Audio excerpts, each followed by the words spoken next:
தமிழ்ல பேசலாமா இங்கிலீஷ்ல பேசலாமா? இல்லை, எதை கேட்கறதுக்கு கம்ஃபர்டபுளா இருக்குன்னு சொன்னீங்கன்னா நான் சொல்ல போற விஷயம் உங்களை ரீச் ஆகணும், அதுக்காக கேட்கிறேன். தமிழ். தேங்க்யூ. ஸோ ஷீப் ரெனோவா அப்படின்னா என்ன? யாராவது லைக் அதை பத்தி ஏதாவது ஐடியா இருக்கா?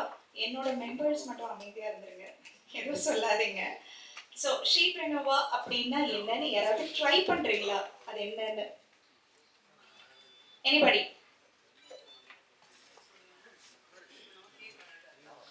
கேட்க அழகா இருக்கு. சுஜாதா பாபு மேம், சாயந்தரம் 6 மணி ஆனா உங்க நியூஸ் கேட்க அழகா இருக்க மாதிரி. வேற யாராவது? எல்லாருக்கும் கேட்கிற மாதிரி. ஷீங்கிறது பெண்ணை குறிக்கிறது. அதனால சோ ஒரு விமன் என்டர்பிரனர்ஸ் உருவாக்குறதுக்காக அவள் அதை பேஸ் பண்ணி வர. கிரேட். அம்மா ஒரு ட்ரை.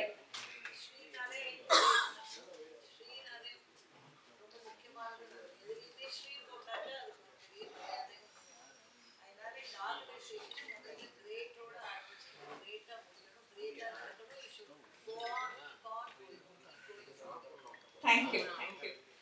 ஆக்சுவலா ஷீப் ரெனோவான்னு ஏன் யோசிச்சேன் அப்படின்னா, மேபி சில பேருக்கு அது புதுசா இருக்கலாம், சில பேருக்கு அது கேட்கறதுக்கு இல்ல உச்சரிக்கிறதுக்கோ கஷ்டமா இருக்கலாம்.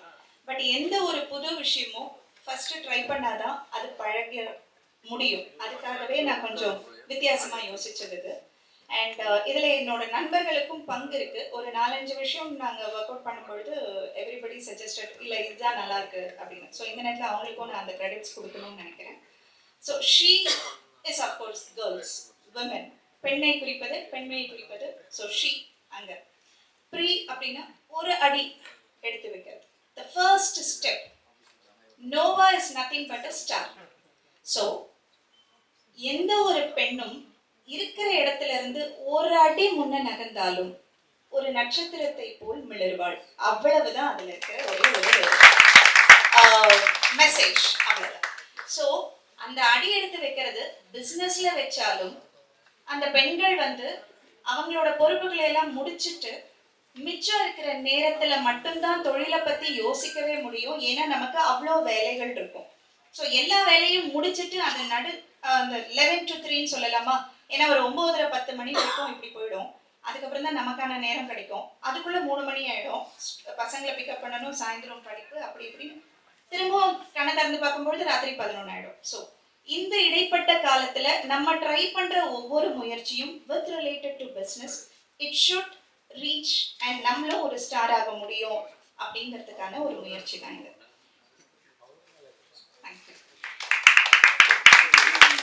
இதுல எதனால இந்த நேரத்துல இது ஏன் இதுக்கு முன்னாடி இல்லை இதுக்கு அப்புறம் இல்லை இந்த நேரத்துல அப்படின்னு பார்க்கறச்ச, போன வருஷத்துக்கும் அதுக்கு முந்தின வருஷத்துக்குமான ஸ்டாட்டிஸ்டிக்ஸ் ரிப்போர்ட்டை கவனிக்கும் பொழுது பெண்கள் தொழில் முனைவோர்களாக மாறுறது நிறைய சேஞ்சஸ் தெரியாது. நம்பர்ஸ் அதிகமாயிட்டே போகுது.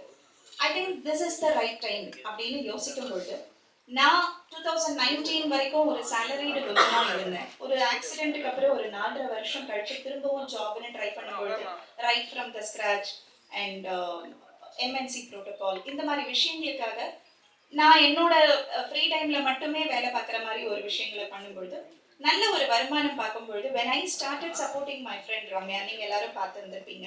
ஒரு 2 வருஷத்துக்கு முன்னாடி when she was asking for I wanted to try, எனக்கு ஒரு ரெசின் ஆர்டிஸ்ட் ஆகணும்னு தோணுது அப்படின்னு அவங்க சொல்லும் பொழுது அதுக்கான சப்போர்ட் பண்ணும்பொழுதும் சரி, அண்ட் நான் ஒரு 4.5 வருஷம் அந்த நிலைமையில இருந்திருக்கேன்னு பொழுது நான் என்னென்ன கோத்ரூ பண்ணியிருக்கேங்கிறது எல்லாம் கலந்து வச்சு பார்க்கும் பொழுது அவங்க கிட்ட நான் பார்த்த அந்த மென்டல் ஸ்ட்ரென்த் டிஃபரன்ஸ் ஏன் அவங்களோட நிறுத்தணும், மற்றவங்களுக்கெல்லாம் நம்ம ஏன் ட்ரை பண்ணக்கூடாதுன்னு தான் இந்த ஒரு 16 மாசத்துல ஹானரரி டாக்டரேட் அவார்டு கொடுத்தாலும் இப்போ ஒரு 3 வாரத்துக்கு முன்னாடி 25வது பெண்மணியும் தொடர்ந்து 3 மாசமா 17,000 சம்பாதிச்சிட்டாங்கன்னு தெரியும் பொழுது ஒன் மோர் டாக்டரேட் அப்படிங்கிற மாதிரி தான் எனக்கு ஃபீல் ஆச்சு.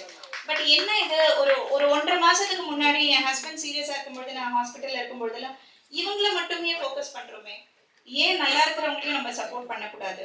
என்ன சுத்தி இருக்கிறவங்க, எனக்கு தெரிஞ்சவங்க, இல்ல எதேர்ச்சியா ஏதோ ஒரு கம்யூனிட்டியில போய் பார்க்கறச்ச, ஏதோ ஒரு மீட்டிங்ஸ்ல பார்க்கறச்ச, ஏதோ ஒரு பஸ்லயோ ட்ரெயின்லயோ பார்க்கறச்ச, நான் இதை பண்ணிட்டு இருந்தேன் சடனா இப்படி ஆயிடுது. இதுக்கு தான் நான் முதல்லயே சொன்னேன், இதெல்லாம் வேணாம் சும்மா இருங்க. இந்த டயலாக் வந்து யூனிவர்சல் டயலாக் ஆயிடுச்சு எல்லார் வீட்லயுமே. இப்போ நம்ம ஏதாவது போய் கேட்டோம்னா உன் இஷ்டம் அப்படிங்கிறது எப்படி யூனிவர்சல் டயலாகோ அந்த மாதிரி இதுவும் வந்து யூனிவர்சல் டயலாக் ஆயிடுச்சு. இது ஏன் நம்ம உடைக்க கூடாது? இந்த பெண்ணியம்லாம் பேசிட்டு இருக்காம, ஏன்னா நமக்கு ஆண்கள் எந்த அளவுக்கு சப்போர்ட் பண்றாங்கன்றது நமக்கே தெரியறது கிடையாது. So I think this is the right time to support all the women. Why only to better the women? Why not all the women? அப்படிங்கிற மாதிரி ஃப்ரீயா பண்ண முடியாது. அதனால ஒரு நெட்வொர்க்கிங் கம்யூனிட்டிக்கான பேசிக் அண்ட் மினிமம் சார்ஜஸோட இதை ஆரம்பிச்சோம்.